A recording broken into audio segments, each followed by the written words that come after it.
We had a very special moment in right-wing propaganda yesterday. Ben Shapiro and Tucker Carlson both had clips that are top entries into dumbest take of the day. I'm going to play both of the clips for you. I want you to decide which is the dumber take of the two videos I'm going to play for you today. We have Exhibit A. Exhibit A is a clip from the Tucker Carlson program on Fox News interviewing, I guess he still is considered comedian Adam Carolla. And they talk about political correctness around gendering people. And I actually can't tell if the clip is comedy or political commentary. It's either really unfunny comedy or really stupid political commentary. That's clip number one. Now, on a normal day, that clip, which I'll show you in a second, would be the dumbest take of the day from right-wing media. But then in comes Ben Shapiro, who claimed that anyone who has a second job simply has failed themselves. It's poor people's fault that their one job doesn't pay enough and that they need a second job, and it's their fault. So we have a competition here for dumbest clip of the day yesterday. First, Tucker and Adam. Take a look. And I would say drop them off at a business and let them be what they used to call me on the construction site, start off as a glorified goomper, which is low man on the totem pole. Ooh, can we say low man anymore? No. Low. What? Well, I don't want to use a pejorative here and assign. I don't know the answer, but gender. I know the pronoun is they. That's okay. all I know. Low they. Not on the totem pole because that's cultural appropriation. Good point. Low they on the barber pole.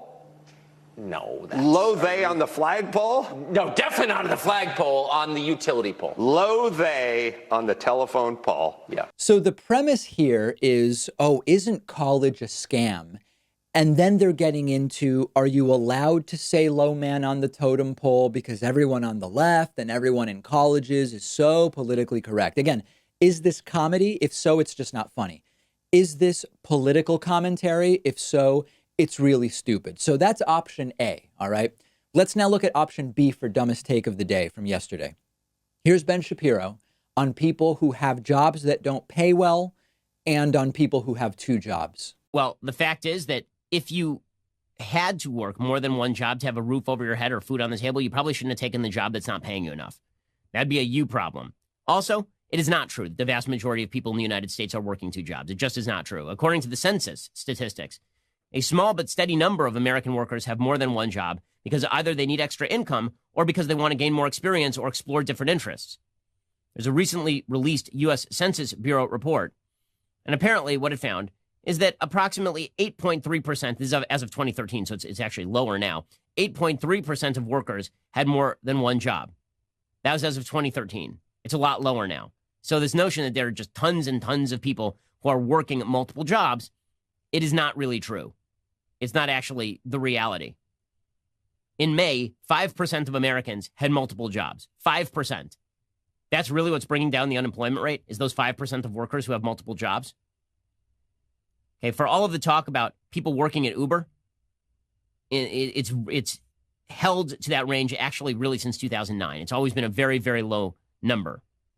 So this, again, is just a lie. It is also this bizarre idiocy that you can dictate to the economy what the economy ought to do. Every time everybody tries to dictate to the economy what it ought to do, the economy fights back because it turns out the aggregate knowledge of the market economy knows more than you do. I know, shocking. How is it an individual person's job that, or said a different way, because I don't want to use the term job in both cases. How is it an individual person's fault that most jobs don't pay that well in the bottom half of the economy and that wages have been stagnant for the bottom half of workers for decades? Ben is right about one thing. The number of people actually working two jobs is pretty small, but it's still bigger than he wants to admit. I mean, 5% is still 1 out of 20. If you go to the supermarket and there are, 100 people there, 5 of those people are likely working two jobs. That's not nothing, okay? But it's not huge. I will give him that. But the really dumb part of it is if you had to work more than one job, it's your fault that your main job doesn't pay enough, even though you have no control over the distribution of jobs and the wages that are available in the economy. If there are only so many jobs that pay well, you can't control that, right? This is actually the epitome of that cartoonish, childish libertarian idea that a 16-year-old hears about Ayn Rand, reads one book, and now believes this, even though they don't really understand anything about how the economy or the world works. combined with the sort of abject cruelty of modern conservatism. It's the kind of delusional worship of free markets and liberty that these people fall into, typically before they know anything. Ben Shapiro comes from a relatively, upper middle class family, thinks that even if he didn't, he would still have found a good job, period, simply because he's determined to do it.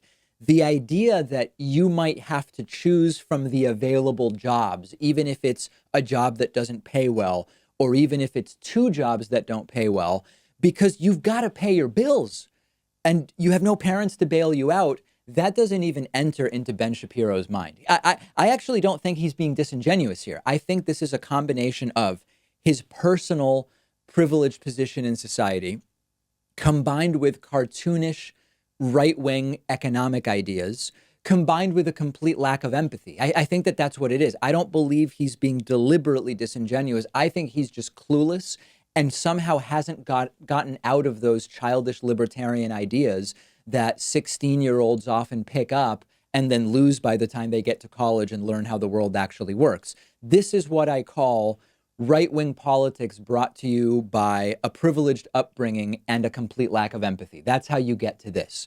So my question to you is, which is the worst take? Is it Tucker Carlson and Adam Carolla, or is it Ben Shapiro? I think that the Tucker one is more cartoonishly stupid, but the Ben Shapiro one is more dangerous because it represents a common American conservative worldview that's completely disconnected from reality. And it gets people supporting bad policy. It gets people seeing the world in a way that is totally unrealistic and thinking that really bad ideas are actually really good ideas. So I think if I had to vote, cartoonishly stupid, Adam Carolla. Again, I don't have to get back into it. Dangerous when it comes to actually making political progress in this country, Ben Shapiro and the ideas that he puts out there, particularly because he puts them out there by talking really quickly and confidently, as we've analyzed before, in a way that people hear it and they're just overwhelmed by what seems like just crystal clear and perfect logic.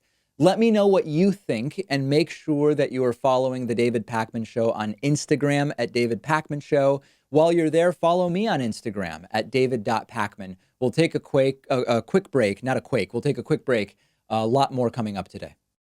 Today's program brought to you in part by Blinkist.com/Pakman. Blinkist is a great service that I use all the time. What they do is they take thousands of the most popular nonfiction books, including the newest bestsellers.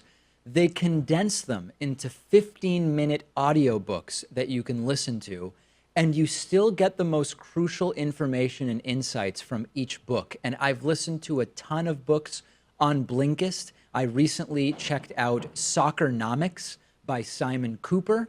We do have, after all, the World Cup going on recently. We also have been talking about BS Jobs, and there is a great new book, BS Jobs by David Graeber, which I listened to on Blinkist. They're constantly adding new books to the platform. You will never run out of fascinating and critically acclaimed books to enjoy.